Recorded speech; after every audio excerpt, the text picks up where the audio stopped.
Hello and welcome to the Critical Twits. Today we're going to be lying to our friends and loving it.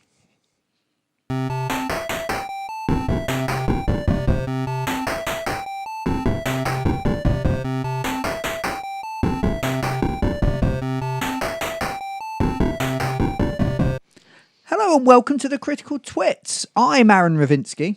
And I'm Brian Ennis. Yes. And today we're going to be talking about the joy of lying to your friends in board games. Yes. Yes. I love board games partly because of the social aspect of board games where you sit around with people you know or even people you don't know and you can make new friends. Yep. Where you are interacting with them, but it's kind of I hesitate to use the term safe space because some people immediately explode and get all frothy when you say that. Yeah. But it's somewhere where there are set rules and set conventions. So if you are meeting someone new, or you're with people you don't know particularly well, or you're with people you do know, but you're kind of mixing up the dynamic, changing things. Yeah. Board games are a really good way to do that. So put a new spin on socialising. Yeah, they're a nice catalyst to explore different avenues of your friendships or learn about somebody. Yeah. And one of the best ways to learn about people is to watch them or listen to them try to lie. Yes. It can be really revealing. People you didn't realise who look like butter wouldn't melt, where they can lie really, really well. Yeah. Or people that you've always considered slightly suspicious and dubious who just can't lie. Yeah, then suddenly makes you question everything you ever heard from them. Yeah, you're like, oh, actually, maybe they were telling the truth about what happened 3 Wednesdays ago in Prague. And you're like, oh, God. Yeah. That's serious. Yeah, so I love board games that let you do things you wouldn't normally do. And hopefully, you're the kind of person who's not going to lie. Yeah. Lying is quite an interesting phenomena. Yeah. Phenomenon. I always struggle with this word. Phenomenon. Yeah. So, do you know much about the science and psychology of lying? I don't actually. It's one of those avenues I've not looked into that much. Okay. I know it's a fairly unique trait. Yeah. Amongst species. I mean, we can't really pinpoint it on other animal species. No, because it's very language based, isn't it? Yes. So most animals only have a rudimentary form of language, if anything at all. It's quite sophisticated to lie, because to be able to lie, you have to first be able to express the truth. Yeah. So it is it's very much a higher order thing. I was listening to something on the radio the other day that talked about how lying could have existed as a way to protect your social group. Okay. So if something happens or you do something, it's a way of maintaining cohesion. So you lie in order to keep things as they are. So white lies, for instance. But throughout history, people have lied, manipulated people. Some people are very good at lying. Some people are very bad at lying. And as I said, it's quite interesting to see who is good at it, who isn't. And because it's something you don't do very often, I think most people go through a stage when they're a kid of just telling like massive lies. Yeah, it's almost a rite of passage. Yes, yeah. We often lie to avoid getting into trouble. Yeah. That was when I was a kid. I'd make up huge lies. So when I was about 5, I climbed the curtains in my front room, and I climbed all the way to the top of the curtains, and then the curtains collapsed and fell, and I like ripped them, like the curtain rings went flying everywhere. I think the thing came, like the banistery bit at the top came off, slammed to the floor. I scrambled across the room as my mum kind of burst into the room, went, "What happened?" I went, "Oh, they just fell down." Just magically on their own. Yeah. Quite a deep voice for a child. A squeaky voice for an adult. Sort of grew the wrong way. Yeah. No, I used to steal chocolate from the fridge late at night. Okay. I still do that. Yeah. Well, you're allowed to now. It's not technically stealing. It's your food. It's not my chocolate. It's your fridge, though. No. Oh. Get out of my fridge. That's where the chocolate is. Yeah, so I used to sneak out and do that. My dad obviously caught on because he'd heard me sneaking in, watched me do it from a distance. Yeah. A different room. And while I was stuffing a chocolate bar in my face, confronted me about it. It was like, why are you stealing chocolate from the fridge? I'm not. I didn't do it. Well, who did? Where's his chocolate all going? I don't know. Nom, nom. Yeah. Like really bad, terrible. Yeah. Which is what you do when you're a kid. It's like just an attempt at, you don't understand the conventions around lying because it's quite complex. Yeah. Having been a teacher, like challenging, especially teenagers when they're doing something, it's like, can you put your phone away? I'm not on my phone, and it's in their hand. Or they're like, I'm using the calculator, and I'm like, this is an English lesson. What are you adding up? Oh, just some numbers. Well, okay. Why are you adding things up? Oh, because I was. That's like, no, right. You're on Facebook. I can see it. It's right there. And we often lie. Well, I say we often. People often lie out of shame. Yes. To try and cover something up. They lie out of fear. Mm-hmm. So they don't want to get caught, or they don't want to upset someone necessarily. So they're not ashamed, but they think if they tell the truth, it'll be bad. Yeah. Or they lie to manipulate people and to take control of a situation, which can be very negative. It can also be sort of as a sense of self-preservation, I suppose. Yeah. I think it's quite interesting, maybe more for what you do outside of here, and in that it's recently come to people's attention that people lie far more often than they think. Yeah. And there was a piece of research where they followed different people, and they said, how much do you lie? And there was a really nice sort of vicar, a religious figure who was tending to her flock, and was like, "Oh, I never lie. I don't lie. That's bad. You don't lie to people. It's, consider herself a good person, a holy person." And then they clocked that she was lying all the time because she was just being really nice to people and saying nice things. And actually, she probably didn't mean half of what she was saying. Yeah. But when people fill in surveys, when people are polled for research, they lie. Yeah. You have to be very careful about survey design. If you ask somebody about something very specific, when you stole chocolate, what was your favourite chocolate bar to steal? Even if that person's never stolen any chocolate bars in their life, they'll put something in there because you've asked me about it. I must have done something about that. Yeah. They're kind of like an assumption that the person who's asking the question must know, so they make something up. So they're lying to themselves as well. Yeah. But like you said, they don't realise they're lying quite as much as they do. Yeah. Because it's a way of fitting in with others sometimes. Yeah.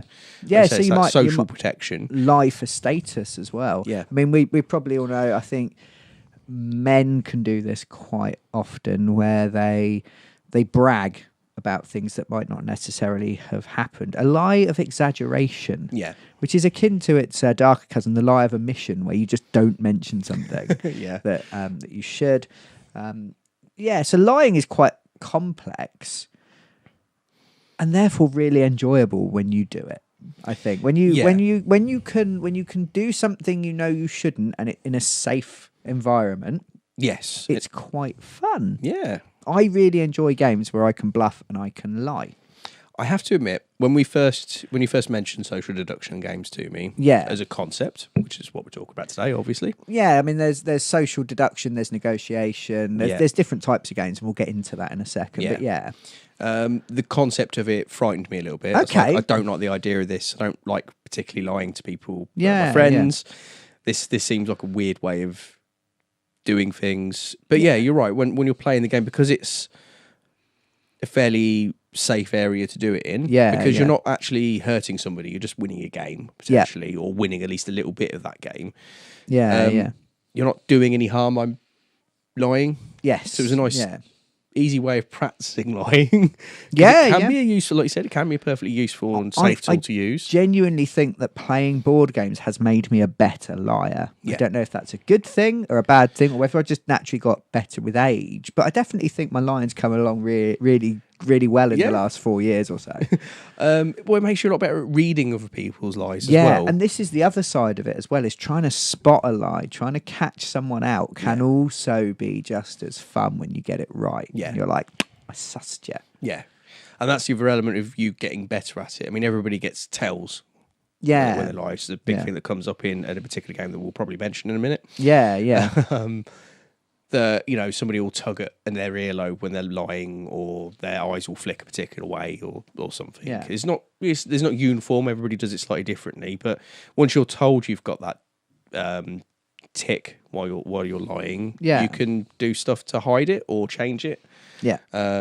Or abuse it, as has been done when we've played particular games. When you suddenly become aware that everybody knows that you scratch your nose when you're telling a big fib. So when you're telling the truth and you want them to think you're lying, you scratch your nose. Yes. Yeah. You get quite complicated strategies going on with what you can do, and it makes you aware of yourself very much as well, which is interesting. So there are different types of games that involve some form of lying. Mm-hmm.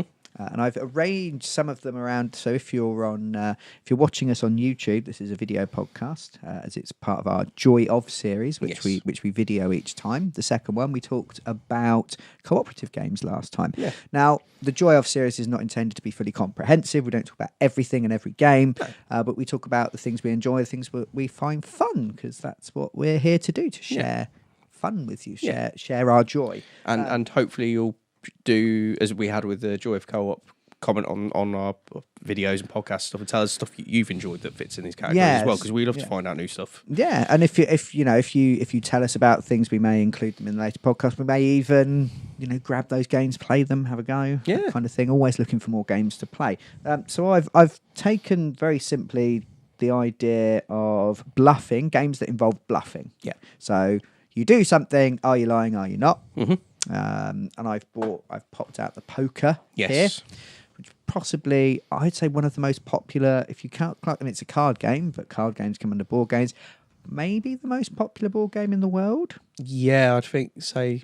Yeah, there was a big poker boom in the sort of the 90s and early 2000s where it's all about poker, and I think a lot of it's online. Yeah, but you can make a living playing poker. You can. I mean, people make a living playing poker online, where it becomes almost a game of maths. It becomes a very different game. Yes, but the good players like to play it in person. Victoria Mitchell-Cohen. Yeah. I love her. Yeah. Has made considerable amounts of money playing it, because she's very good at reading people and very good at lying.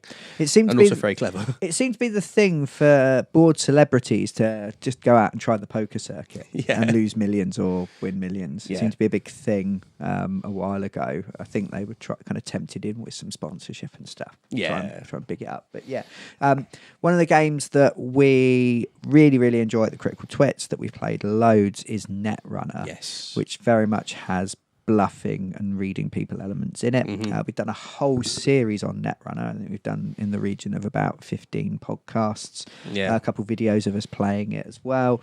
So check those out on YouTube or on our podcast feed if you want more detail on that. But that's the thing that really drew me to it. I'm not normally a huge fan of sort of deck building, one-on-one card games, but the fact that it had that bluffing element to it, I really, really enjoyed. Yes. I think, I don't know if this is a term I've come across elsewhere or whether I've made it up, but the idea of a social deduction game. Yes. So the first game of this type I remember playing was The Resistance, where you are brave rebels against the government. Apart from some of you are spies, and you have to work out who the spies are. Yeah. You have other games like that, like Spyfall, like Mafia de Cuba, that kind of thing. Yeah. They're quite good. Yeah. You also have hidden role games where one or more of you may be not on the team and actually working to undermine the rest of the players. So games like Dead of Winter, I think, is my favourite hidden role game. You have Battlestar Galactica, Shadows over Camelot, those kind of games. So lots to talk about. I think the game that feels most lie-based and it's just mostly the most pure distilled game of this form that I've played, and it's actually been quite divisive in our great gaming group, is Sheriff of Nottingham. Oh yeah, it is. Yeah. Where did you think I was going? Because you were like, I thought you were going with Resistance. Okay, I think Resistance was the first, but I think the resistance muddies things slightly, and I think in a good way. Yeah, yeah. And we'll come to that in a second. It's just a bit more complex in the lie. Sheriff of Nottingham, you play traders going into Nottingham. Apart from one of you each round is the sheriff. Yeah. And the sheriff gets handed a little packet of cards, and the other players declare what's in there. And they might say 3 chickens or 4 apples. And the sheriff has to decide whether that's a lie. Yeah. At which point they can open the packet and check. If they catch them in a lie, they get rewarded. If they haven't lied and they thought they have, they get punished and the other player gets rewarded. Yeah. And the idea is that you're trying to get the best selection of goods for your shop. Mm-hmm. So there's always that temptation. The cards are drawn randomly, so you're never going to get just the perfect hand. So there is always that temptation to lie. But if in a 4-player game of Sheriff of Nottingham, you're always, every round you're deciding whether you're going to lie or not. And then as the sheriff, you're getting 3 people who have potentially lied to you. Yeah. And you've got to work out whether they've lied or not. Yeah. So for me, that feels like the purest distillation of the kind of game that just encourages you to lie to your friends. You don't have to. No, you could play that game without lying, but everyone's primed to think you're lying. I think the thing I like as well is that you can offer bribes. Yeah.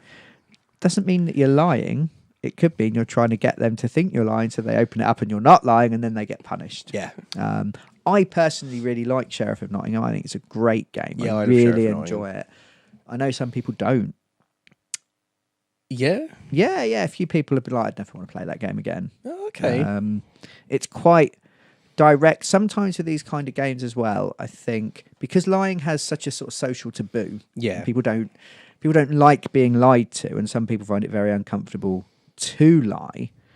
It can actually kind of spark something in them, and that can make them feel very negative. Even though it's a game and it's kind of a safe place to play with these things that you wouldn't normally do. Yeah. I think some people can really kind of take against it. Yeah, I suppose if you're playing the game and one person lies to you throughout the whole thing, you start questioning stuff potentially. Yeah. And I think that's where some of our players who played it before have felt. It's like, why do you keep lying to me specifically? Yeah, you can take it personally. And, for me, it's like, it's part of the game, but some people might not enjoy these kind of games for that reason, and that's fine. Yeah, don't play them. That's fine. There's so many different types of games, so many different things you can do with board gaming. You don't need to lie to each other. Yeah, good co-op game.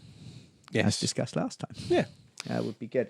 So I really, really like Sheriff of Nottingham. Yeah, I do actually. Yeah, it's, as I said, it feels like it is based entirely around working out what people may or may not have lied about. It is straight down to that. That is pretty much there's a bit of a hand manipulation and playing around and getting the right cards or not. Yeah, and trying to get the best sets through and stuff like that. But that is all based around you needing or not wanting to lie. Or trying to smuggle contraband in. Yeah. Or just saying there's 3 of something when there's 5 of something else or whatever. It's deeper than just pure lying. But it is all centred around that lie. So I see where you're coming from, actually, yeah. Just reminded me, actually, I hadn't put this on my sheet of notes, but one of the things I did as a teacher, and I've actually had this happen in jobs as well, completely unrelated to that, is when you're getting to know new people, that you play a game of 2 truths and a lie. Oh, yes, yeah, that's fairly common. So you share 3 bits of information about yourself, 2 of which are true and 1 of which is a lie. Mm-hmm. And it's a way of people getting to know you. It means they have to pay attention to you, and then you can maybe show off and be sort of a bit creative. Yeah. I know some people get really, really, what's the word? They get uncomfortable with the lying part of it. Yeah. I think sometimes it's thrown on people unexpectedly. You're going to lie now. Oh, but I've just come here to do some training. Yeah. I can't just suddenly on the spot come up with a lie that's complicated enough to be interesting and people worth listening to. Yeah, I think that's what throws people, which is inherently because they're lying, which is not something they consider themselves to do on a daily basis. Yes, yeah. You don't want to get pegged as a liar. No. Liar, pants on fire is one of the nastiest playground taunts. It is, yeah. But actually, being labelled as a liar, as being untrustworthy, as being someone who you can't trust their word... Is being a social pariah. Yeah, it's still a taboo, isn't it? Yeah. But I really like myself a bit of Sheriff of Nottingham. Yes. No, I have to admit, yeah. When I mentioned the Resistance, I think the Resistance was the first game of this type that I played. Yeah. Yeah, I think same as well. I think it's the one you mentioned. Yeah. It's like, we should try this. And I was like, when I got nervous about it, but because it was simple enough mechanically. Yeah, and I've played the Resistance now for many a year, and I've played it with groups from 5, the minimum, up to playing it at yours one sort of Christmas time. With 9 or 10 of us. Yeah, there was. We, maxed it out. Yeah. It's really good for people that aren't board gamers. Yeah. Because it's fairly simple. It's fairly easy to work out what's just going talking. On. Yeah, it's all about the talking, and it's a great game to stimulate a conversation. Yeah. And so what you've got is you're all supposedly part of the Resistance, fighting the tyrannous government, and a certain number of you are going to be spies.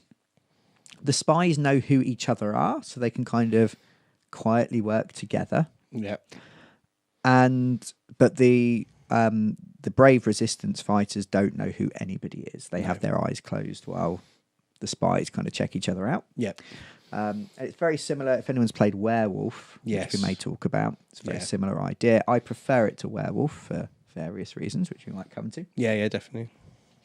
But you've got to pick a team to go on a mission for the Resistance.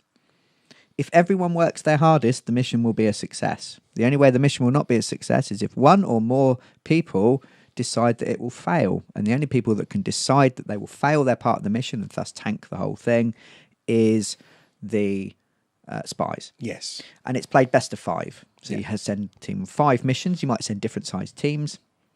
And the way it tends to work out is that the first mission will probably be successful because there's only 2 of you. Yeah, and then the next one will fail, and then maybe the next one will succeed or fail. And quite often in a game of Resistance, it comes down to the last one. Yeah.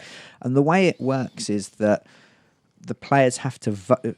You have someone who's in charge.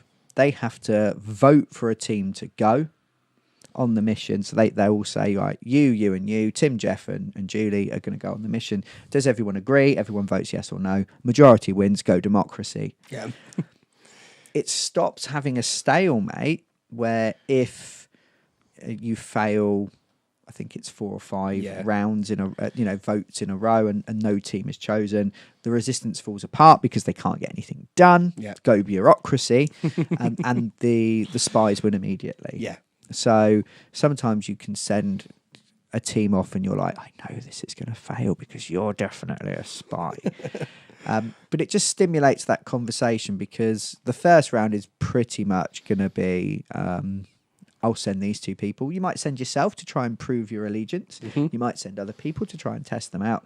But generally a spy's not going to risk being seen straight away unless you're playing a bigger game and there's a lot of people. Yeah. Because if there's 2 of you on a mission, one of you's a spy, you give it away. You put suspicion immediately on those 2 people. The other person knows that you definitely are a spy. Yeah. They then have to convince the group of that. Which is easier said than done. Yeah. Well, we have played games before now where the spy has failed the first mission. Yes. And then has managed to convince the group. It's mostly you. I've done this, yeah. Playing with your friends who had never played before in a small group. And I failed the mission and your poor friend. Yeah, so you were sat to the left of my friend and Joe was sat to the right of my friend. And yeah, you two were the spies. Me and Joe were spies, yeah. So yeah, you failed the first mission, then proceeded to blame the friend in the middle, which Joe joined in on. And because Joe was under no suspicion at that point in time, there's no reason to suspect him. Everybody was like, he was convincing that, the way he'd moved the cards. He'd made it. He was like, oh, you looked at both your cards. Why would you look at both of them? One says yes, one says no, just put the yes in. Oh, and he joined in. Yeah, when really he looked at both the cards because he'd never played the game before. And it's like, I just want to make sure I'm doing this properly. Yeah. But convince the rest of us. And throughout the whole game, none of us could get that out of our heads. Yeah. And yeah, you proper threw him under the bus. Yeah. And it was his first game, and I feel that was maybe a bit mean. He wanted to play again straight away. But he wanted to play again. But I managed to keep a poker face of just like, no, it's you're the spy all the way through. And I thought maybe he was getting a bit like antsy with it. Yeah. But yeah, he wanted to play again, so it was fine. I think it was maybe for the right kind of person, it's the right kind of introduction, because you just like, this is the game. It's happening to you whether you like it or not. Yeah. I love a game of the Resistance. Yeah.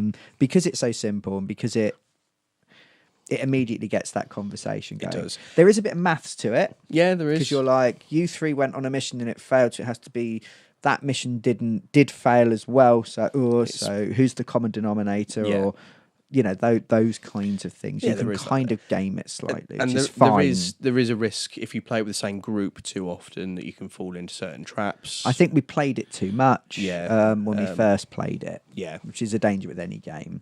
And I know one of our friends really doesn't like it because we just immediately accuse him of being the spy, which we thought was funny, but he found really annoying. Yeah, we ended up sort of frustrating him for it, which is unfair. Yeah. But it's really interesting because we've played so much of the Resistance with people. I like to think I know how our people in our group act when they lie, and also when they're under pressure, because you can go, well, you're the spy, it's obviously you, and you can just see them like either break down or get really indignant, or like one of our friends just goes, okay, you can think that if you like. And that's really hard to deal with because he's just going, I don't care what you think. Yeah. And you're like, you don't care because you've been caught out and you're being nonchalant, or you don't care because you're dismissing them because they might be a spy.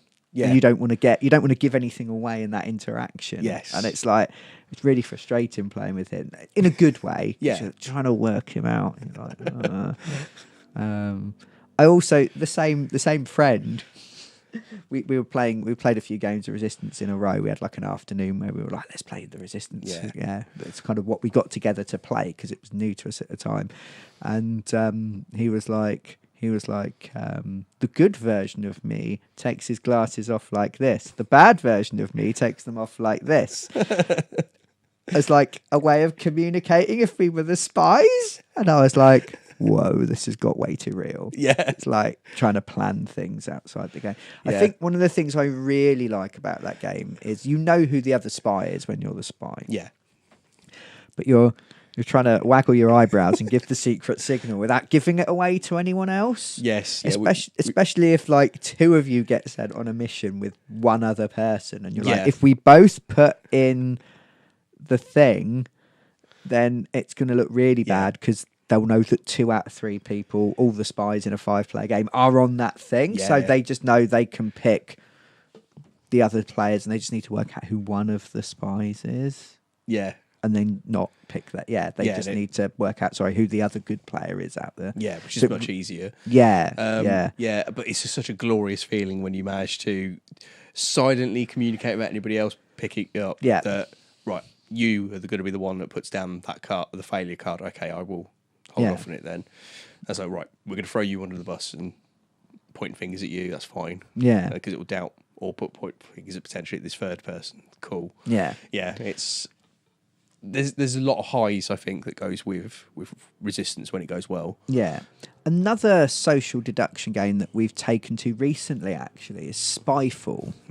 Now, we tried playing Spyfall 3-player. It says 3 to 8, I think, on the box. Yeah, 3 to 8, Aaron can see. 3 to 8. Don't play it with 3 people ever. No. Because of the format of the game, you ask a question, that person answers, then they ask someone else. They can't ask a question back. Mm-hmm.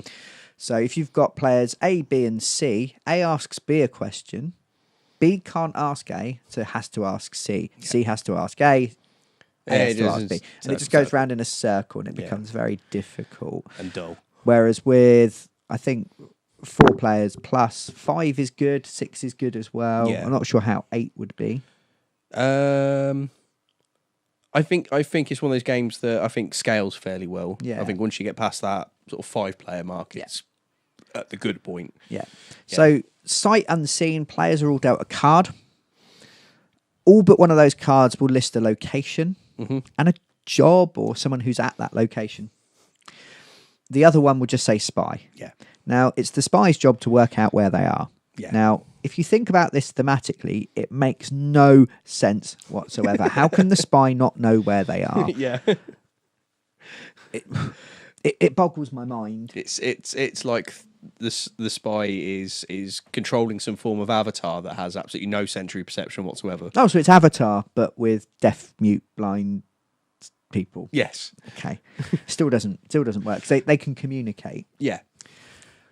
What the players are trying to do, the normal team, the people who know where they are, they're a team secretly together. Not secretly, but they don't know who the other person is. They're trying to work out who the spy is. Yeah. They can vote on the spy at any point. They pause the timer because it is a timed game, so it gives you that urgency. They can pause the timer, declare someone the spy. The accused doesn't get to vote, and everyone has to unanimously convict that person. Yeah, that's the big point.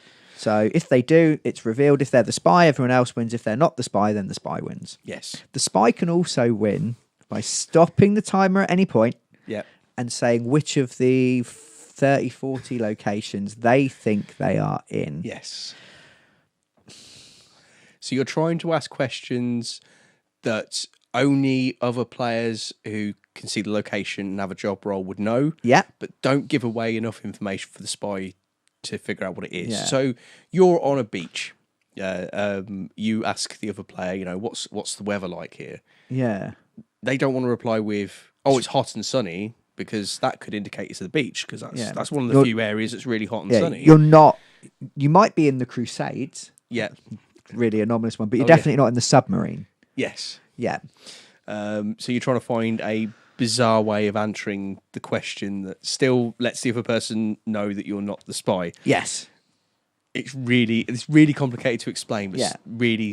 No, I think it's fine, because you get asked the question. Either you're going to know where you are, and you want to let the other person know that you know where you are, without giving it away to the spy. Yeah, and equally the spy's role. The spy's trying to basically blag it. Yeah. And show, I know where we are. Yeah. But they're also analysing the questions, and then they're trying to ask a question to try and help narrow things down, but in such a knowledgeable, confident way that it just seems like another player trying to figure out what other players are. Yes. Yeah. Yeah. The spy is such a hard role to be. It's so stressful. It's one of those games I get the spy card, I'm like, oh, I like it. Yeah, it's fun. It's enjoyable, but I wouldn't want to be the spy round after round. No. It would get quite tough. Yeah. Your heart rate needs the rest. Yeah. I don't think I've ever, as the spy, gone, I think we're here. That feels like a ballsy move, because if you get it wrong, you've revealed yourself as the spy, you immediately lose. Yes. It's kind of like a Hail Mary I've done it. pass. Yeah. Yeah, one game I've done it. That is by far the best way to win that game. Yeah. Did you win? Yeah. Did you win? Yeah, I managed to figure it out. It was Nice. Just a couple of very minor clues, and I took a punt, and it was a punt. But I said it with such confidence, nobody thought it was at the time. Yeah. Well done. Yeah. Bluffing. We've played with other players who've done exactly the same thing, who've confidently gone, yeah, you're definitely here. And we've all gone, what? No, how the hell did you get that? Yes. Yeah. Because you're being so vague. Yeah. Are we in the submarine? No, we're in a casino, mate. Well, yeah. Yeah. How'd you get that? Yeah.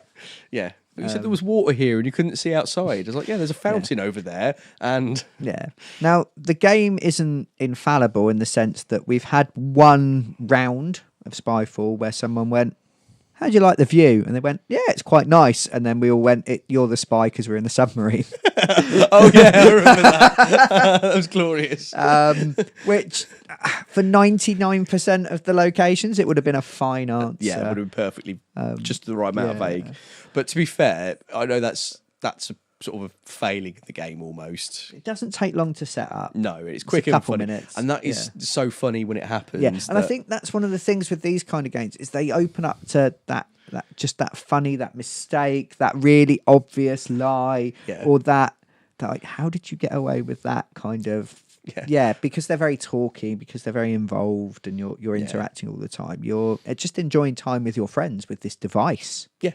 Yeah. Yeah. Which is good. So Spyfall I really like. Yeah, it's one of my favourite ones. It's one of the things actually where we've had like a few spare minutes and people go, "Oh, we could play Spyfall." Yeah, when we've had a gaming night.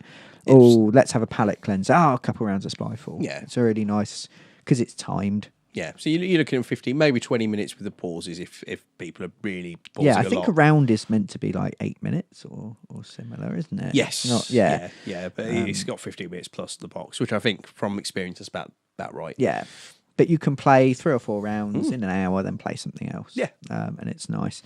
I quite like that. Yeah. So I suppose the other sort of social deduction game we've played the most, which we'll talk about briefly, is Mafia de Cuba. This has a similar thing to Spyfall in that I think it's is it 5 to 10 players on the box? I believe so. I don't think it starts to work until you've got at least 6 players. No, just because 6 to 12. 6 to 12. Okay, I think it doesn't work with a couple more than the minimum. No, but basically, one of you is a godfather. You pass around a box full of diamonds and rolls. And the different roles have different ways of winning. As the godfather, you're trying to accuse the people who've stolen your diamonds and get all your diamonds back without accusing the wrong people. Yeah. Because if you accuse the FBI agent or the CIA agent, they arrest you and you lose. Yeah. And they win. If you accuse too many henchmen who are still loyal and haven't stolen any diamonds, then the mafia turns against you. Yeah. And then you've got there's some really cool things in there, like you are the driver. Oh yeah. And therefore you drive the person before you. Yeah. So if they win, if you think you know what they are, then you can be the driver. If they win, you win. Yeah. If you don't know who they are, you could end up on like completely. You'd be like, "Oh God, no, they're not on my team." Yeah, and it works similar to Spyfall, but the Godfather is always the one that's asking questions. Now, in a group that's not very extrovert, that can be quite bad actually, because it's on one person to keep the game moving. There's no timer. Yeah. In an extroverted group where people are talking round things and defending themselves and making their case, it's fine. Yeah. And because the boxes pass round one by one, you will know what was left over before it makes its way back to the Godfather. So you've got some information. Yeah. Doesn't mean you have to tell the truth, though. No. You can lie. Yeah. But it's quite easy to get caught in a lie in that game. So easy, yeah. It's got a bit more logic to it. There's kind of a logical... You could almost ask the right questions. If everyone told the truth, you could work out who's got what. You could follow the trail, yeah. Yeah. And I think with more players, it muddies the water a lot more. I think it's what it needs. It's always fell a bit flat when we've played it. But like you said, I think it's purely because we're playing it with too fewer players. Yeah, I've played one bigger game and it went really well. Yeah. It's similar to Masquerade. Oh, yeah, Masquerade. Yeah. That's a weird one because it's kind of bluffing but kind of not. Yeah, you're bluffing, but you're also trying to figure out who you are because that moves around the table and you can accidentally move your own roll without realising it. That's kind of a hidden role. Yeah. But because you are one person at court at the Masquerade Ball, each character has a different action they can perform and you're trying to get coins. Is it coins? Yes, yeah. Some kind of proxy victory point MacGuffin. Yeah. So... Yeah, and you can look at one of the things everybody can do is look at your own cards, you know who your role is. Yeah. And you can also take the role of somebody else, shuffle it under the table, and then pass back. Yeah. And you can either swap roles by doing that or make the other person think you've swapped roles. Yes. And then you go, I am the king and I shall do the king's thing and take more stuff. Yeah. Coup is very similar. Yes. You don't like Coup. I don't like Coup, no. Coup's kind of like the OG version of Masquerade, isn't it? It's like the first one. Same company who did The Resistance. Yes. And it has very few different options in it. So there's always optimum moves and optimum things to do. And I think that's why I don't like it, because it's like that kind of detracts from the social deduction element of the game. Yes. It's like, well, of course you can do that because everybody says that at the start. Yeah. You're always going to try and take money straight away. You're always going to do this straight away. It's like, that's not interesting. No. I think you try and do something different, and because it's suboptimum, it ruins the game. Yeah, because you're immediately putting yourself behind. It also has player elimination, which is not something we're a huge fan of at the Critical Twits, because unless the game is very quick, sitting there and not playing the game while everyone else plays the game is actually quite a horrible thing. Yeah, it's why we stopped doing poker nights. Yeah. Because people get knocked out. Yeah. and then other people will be playing for ages. For a long while, yeah. Especially if you've got the kind of players that will really kind of, no fold. I raise you 1 money. I'm going to think about this for 7 minutes. Yeah. I shall fold. Yeah. It's not good. We used to get together for a poker night, and the people who were easily bored or just unlucky would end up playing on the Xbox more than they were playing poker. Yeah. That's not a poker night then, is it? No. It's a Halo night. I used to win quite a lot of money at poker. Yeah. Yeah. Just running off people getting bored is obviously a way forward with poker. But when I was a kid, I used to get pocket money. It's a standard thing. Did your parent of either gender, or an indeterminate gender, that's fine, did anyone who's giving you pocket money make you play games in order to get the pocket money? No, I normally had to do sort of like chores for it. So I'd get my money, and my dad would say, "Do you wanna play a game? Earn some more pocket money?" And we might play poker. We might play chess. Yeah. We might just simply, he'd get a pound coin, put it in one of his hands, hold it out. I had to guess which one. And the phrase double or quits was often used. So double your money or lose all your money. Yeah.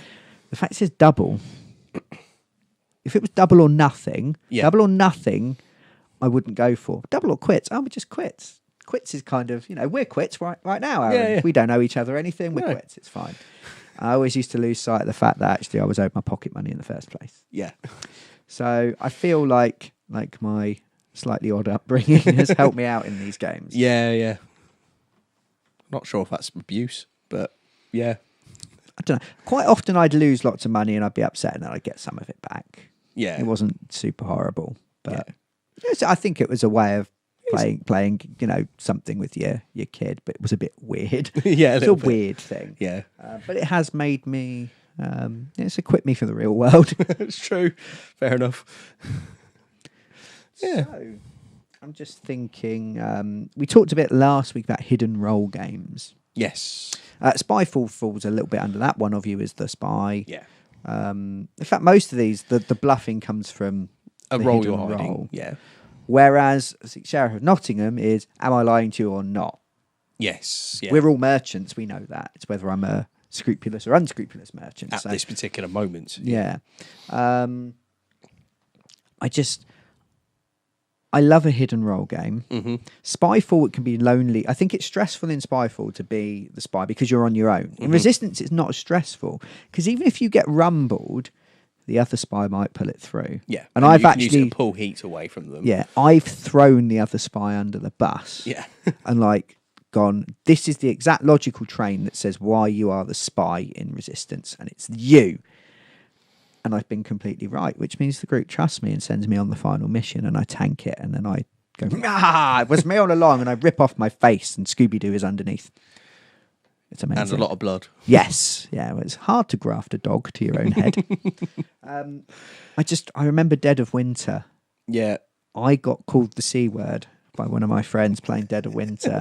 Hadn't seen him for a year. It's kind of friend who's gone off and made his own life in far-flung climes like Cardiff and London and these kind of scary places. One of them went to Leeds. No one followed, though. Ironic. So, not seen my friend in ages. We settled down. We're he's a big gamer as well. We used to role play together. Let's play Dead of Winter. Get all the way through to the last turn of Dead of Winter, and we're just about to win. And I mess up the very final task that has to be done. Make them lose the game. Had no idea, no suspicion whatsoever at any point during the game. And he went. He got the cards. He put them down.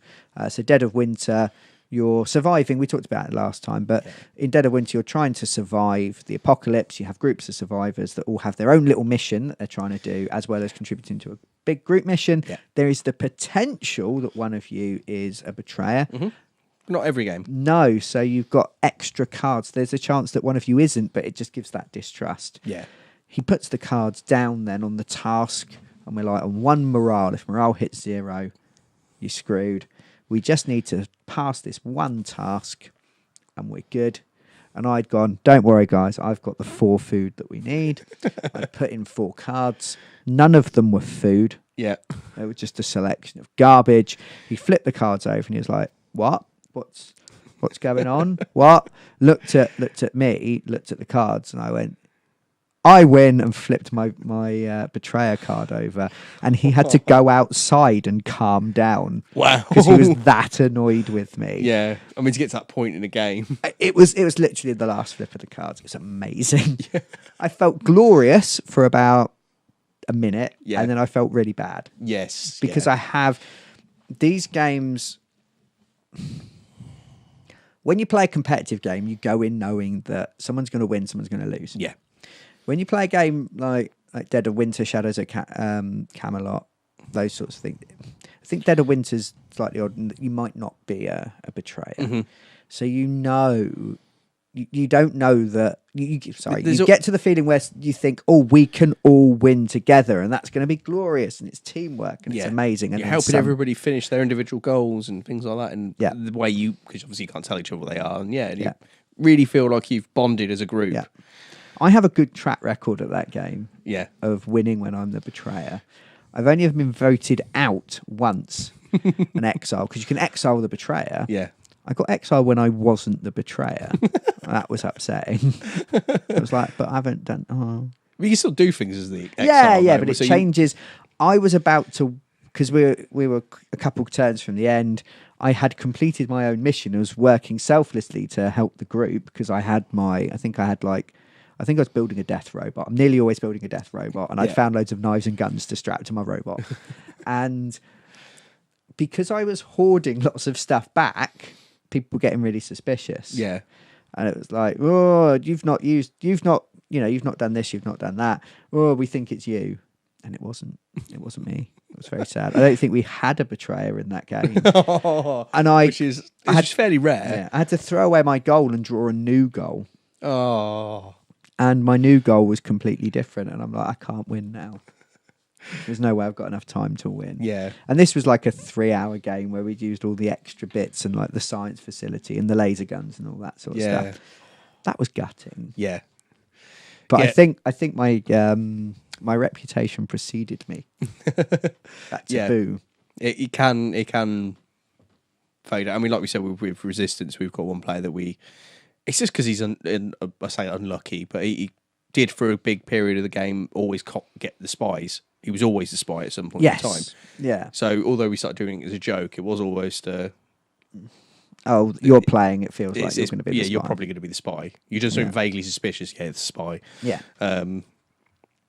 So they can get into a little bit of a routine. Again, it's this playing it with the same people can sometimes cause issues. Yeah. If you do it too much. Dead of Winter generally is a little less on that because the hidden role element is what gives it a little bit more of a spice. Yeah, spice. Replayability for similar groups. What it does really well, we've talked about this before, but it gives you a secret mission that you have to complete that as well as the main group mission. So even if you're totally loyal, you are probably going to do something suspicious because your mission might be to fatten up all your people and survive the winter. Yeah. So you're not handing food over. Yeah. You might want to burn everything down. So you're collecting all the... You've gone off to the petrol station. You've been searching for a few turns. Yet when there's a crisis and they need fuel for the crisis, you're not giving them any fuel. Have you just been unlucky and not found any? Which is distinctly possible. Or are you keeping all the fuel back? And if so, why? Is it just because your secret mission, or is it because you're the betrayer? So it gives you a couple mechanics that just tie in really nicely. Yeah. So it encourages you to start doing some things that are slightly suspicious, even if you're good. And then it adds in that someone might be a betrayer. Yeah. And it goes that way. I like it. I really like Dead of Winter. It's one of my favourite games. It's very good. So... You were talking about tells, Aaron. You said we all have tells. Mm-hmm. Shall we? I was going to say, do you know what yours are? What are mine? What are mine? So we've played... How many games like this have we played together? We've played probably in the double digits, like high double digits, the amount of games, these sort of games we've played, I think. And if you're talking like rounds of games, we've probably played 15 games of Resistance together, let alone pulling in anything else. Netrunner, how many games of Netrunner have we played where I've slapped something in a server and gone, go on then? Yeah. And it could be the agenda you need to win the game. Yep. Or it could be a trap that kills you. Yeah. I love Netrunner for that. Yeah. It's kind of frowned upon a little bit to play decks that just solely kill people. But I think if it's a trap and they run into it themselves, it's their own fault. That's how I justify it to me. Yeah, I think that's fair. Having done it, I think it's like, that's my own stupid fault for not reading properly. Yeah. If you're getting overconfident, you do get a bit of a shit-eating grin. There's a little bit of little smirk of that's really, really... but that's really obvious, surely. But it's only when you're really overconfident that you're getting away with stuff. Like, you've already told a few lies at this point in time. Okay. And you've gotten away with them. I've noticed it when we've been on the same team with like Resistance and stuff. It's like, this is working. This is working. Like, you've gone... Like, your brain has gone, this shouldn't have worked, and it has. This is great.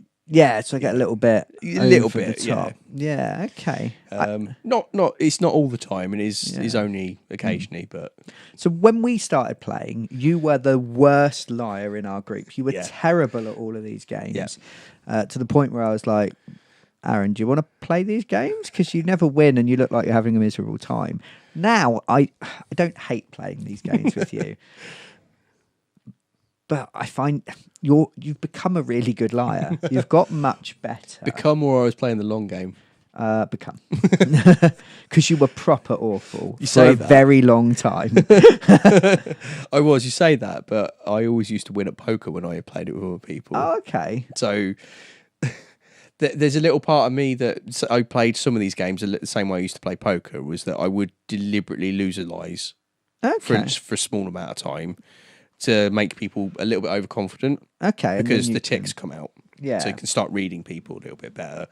Don't get me wrong, that wasn't the whole game. I mean, I was trying to learn the games as well, so I wasn't paying attention a lot. So I was, doing terrible lies. You do get more serious when you're lying. If you're pulling off a bluff, you lose your sense of humour. Yeah, I do. Because you're concentrating or you're concerned about giving something away. Yeah. And so you become your speech becomes less free. You become much more kind of clipped in your responses. You don't kind of join in and laugh as much, maybe because you're worried as well. So you're not finding things as funny. So that's what I.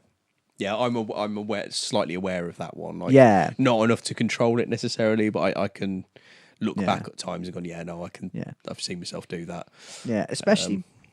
I found for myself playing games like Resistance, where it's like one round you'll be a spy, the next round you won't. Yeah, you suddenly become aware of the difference in how you're talking and acting from round to round. Yes, because you realise you do act differently without realising it, and then you try to change it, and you're trying to kind of create a way of acting so that no matter which one you are, people can't suss you out. Mm-hmm. But that can be bad in the long run because it can then be suspicious. We never know which side Aaron's on. Yeah. Because he's just the same every time. So maybe it's him. And you can't unsuspicious-denize yourself. No, because as much as you speak convincingly, you're still acting the same way as you did before. Yeah. I have had moments where I've played on people being socially uncomfortable. Yeah. Well, again, it was that Christmas where we played, when we played Resistance, and we were playing with some of the extra cards that do extra things, like you can look at another player's card and things like that. Yeah. And wife of Twit, my wife, who sat next to me, saw my card, thought I was a spy. Yeah. But we were allowed to see each other's cards, and I seen that she was the Resistance. Yeah. And so she's trying to convince everybody that I'm the spy, and I'm like, no, she's the spy. And then I proceeded to have an actual... She knew I was making it up. Yeah, yeah. But a pretend argument with her. Ooh. That everybody else got really uncomfortable That was... with. Yeah, I was genuinely like, this game's ruined his magic. Magic? Well, this ruined the magic of his marriage. Yeah. That's where I was going with that. And I mean, I did genuinely have to check her afterwards. She's like, "No, I knew full well you were making it up because you were playing up to it." But it was that I was that aware because I'd done a couple of turns beforehand where I'd gone from resistance to spy. It's like I'm being really serious when I'm the spy. Let's be really serious now because of being accused of it, but do it for a reason and because everybody's going to be really uncomfortable and not want to accuse either of us of it at this point in time. I've noticed that myself. I have a tendency when I know I'm not the bad guy. Yeah. I have a tendency, we talked about in co-op games, have a tendency to kind of quarterback. I try to lead the group. I try to push forward. I try to win. I try to make us all, and I'd like, do the thing. Yeah. When I'm the spy, I have a natural tendency, or when I'm under suspicion, or I'm being suspicious in some way, I pull back. Yeah. Up until a certain point where you try to take control. Yeah. When it's at your advantage. Yeah. Yeah. And so the time when I get sussed out is generally really early. Yeah. Like Brian hasn't said anything yet. Yeah. And so I've started to either make myself talk more when I'm, when I'm trying to bluff. Yeah. Or I'll talk less but you've been when I have nothing to hide. You've been caught out more with that recently. At least when you started doing that, I think things getting better. Yeah. Because you're out of your comfort zone again. Yeah, it's not as natural. Yeah. Yeah. And this is the thing. You might learn what one of your tics is. You learn how you're acting in particular roles. But so you try and counteract it, and then you're not used to doing that. Yeah, you don't necessarily, just realising it's there doesn't change it. It doesn't make you better. Make you win. Yeah. No. Yeah. I think that the weirdest tick I've come across is a friend of ours who, when they're lying, they try to divert attention by getting massively aggressive if you accuse them or in their own accusations and start like laying down C-bombs and F-bombs when normally they're quite well spoken. Yes. And they're like, "No, you fucking cunt. You're the fucking spy. Stop fucking accusing me." And we're like, "Oh my God, it's him." Because that's not how he talks. And like overdoes the righteous indignation, if you like. Yeah. Yeah, I've noticed that as well. Yeah. Yeah. Which the first time that happened, I was genuinely shocked. I was like, "Oh my God, this person's having a terrible time." But that's someone I've role played with where I've had to pause the game and gone, "Are you okay, buddy?" And he's like, "Yeah, I'm just in character and my character's really annoyed. I'm really enjoying this. Carry on." Yeah. Like a surprisingly good actor when Yeah. But like I was like, "Oh my God, this game has gone down really badly." Yeah. That can be these social deduction games' downfall necessarily, is that it can be difficult to tell if somebody's enjoying themselves or just playing along with the lie sometimes. And it can be a complicated sort of social thing to negotiate in some ways. I've accused someone of not knowing how to play the game. Gone, you haven't read the fucking rules, you idiot. Yeah. When they had, I was just trying to sow suspicion. Yes. Yeah. Which is a bit of a dick move. Yeah. To a certain extent. But if you're happy and comfortable with people and you're playing within the game. Yeah. So it does need the right group around. Like introducing somebody new to it is fine as long as it's not you're with a completely new group of people. None of you know each other because you instantly sowing dissent in a group that is just starting to form.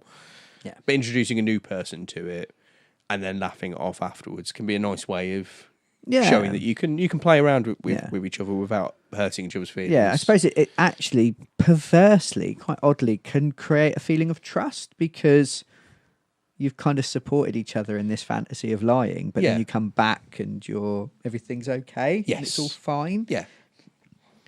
You've kind of almost done something taboo together. Yeah. In a kind of a subconscious kind of way. Yeah. Brilliant. Anything to add on the concept of lying to your friends in board games? Not really. Lying to your friends in real life? Oh, sorry. No. I was just going to say some of these games are improved with alcohol. Yeah, they're quite good sort of beer and pretzel kind of games. Yeah. If you're cracking open a nice bottle of Merlot, I highly recommend the Castellera del Diablo. It is a really nice wine. And it's about $6.99 a bottle. Yeah. Which is not bad. No, it's not. Not for flavour. No. Yeah, but again, it's one of those things that everybody has to be drinking rather than like a couple of you. 'Cause one sober person. So watching everybody else derive into this messy argument. Yes. I think it could go too far. with too much drink. Yeah, but then again, I don't. It's the same for any alcohol. There are very activity. few social activities that I think are improved by actually being drunk. No, like drunk, tipsy. Tipsy is nice. Yes, just a little bit freer, just a little bit more carefree. Yeah. You know, maybe drop a dead baby joke into the conversation that you wouldn't normally say. Yeah. You know, that's fine. Yeah, but drunk. Oh yeah, no, that's too far. Yeah, no, yeah. When I say drunk, I do mean tipsy because I don't consider off your face as fun or on someone else's. Can happen if you drink too much. It can, yeah. Take care, kids. Use protection. It's weird, like face masks, like Slipknot. Yes. Anything to add about lying to your friends in real life? I wouldn't necessarily recommend it in real life, to be honest. I think you shouldn't, as a rule. Yeah. But sometimes a little white lie to make things okay. Yeah, it can be good. I think if you are going to tell people a harsh truth, though, and this is completely outside the realm of board games, but I've met a lot of people who are dickheads who hide their dickhead nature by saying, "I'm just being honest." Yeah, they're trying to say, "I'm a good person. You're reacting badly because I'm being honest. I'm in the right here." Because we should be honest. That's the social thing. Yeah. It's like, yeah, but you've got no consideration, no tact, and no understanding. There are ways of being honest. And also, if you're being honest and you know it's going to upset someone, be factual, don't be judgmental. Yes. So saying, you did this wrong thing, that's fine. Yeah. But saying, you're a dickhead because you did this wrong thing, well, that's a judgment. You're trying to make your judgment seem like objective truth by wrapping it in that. And it can be very hurtful. Yeah. So be nice to each other. Don't be dicks. Yeah. So it's not just board games here. We learn life lessons. I feel like Elmo. You can be my Oscar the Grouch. Yes, yeah. I'd happily live in a bin and tell people not to get off me. If you were in Sesame Street, who would you like to be? Would we be Bert and Ernie? Oh shit, we would, wouldn't we? Yeah. Good night, Bert. I've broken the podcast. You have, yeah. Okay, so if you have enjoyed this podcast, we really hope you do. Then you can subscribe to our channels, either on your favourite podcast provider or on YouTube, where we also have lots of gaming-related videos, mostly board games and tabletop RPGs, but also a bit of video game content, a bit of Twitch. We've been getting into Twitch recently, which is more like just sort of hanging out with us while we play games, have a chat, have a laugh. It's not, super serious, hardcore gaming. It's just come along and mock us for falling over in a game or have a bit of what the young people call banter. Yes, I do believe, which is a horse's third gear. It trots, it gallops, and it banters. Indeed, because horses are hilarious. have I ruined it again? And if you really, really like what we do and you'd like us to do more, the more people that subscribe to the channel, the better, the more we can do, because we can start to put more time and effort. We might get a few pennies here and there for doing things. So please tell a friend, share it somewhere. That's the best way to help us out if you think we're worth it. Yeah, thank you. And that wasn't a lie. No, genuinely, it's just fully truth now. We're not playing a game. This is real life. This is serious. Yes. Help us. Help. So, until next time, I've been Aaron Ravinsky. And I've not actually been Brian Ennis. I'd have gotten away with it as well if it wasn't for you pesky kids, Joe Lewin. Bye.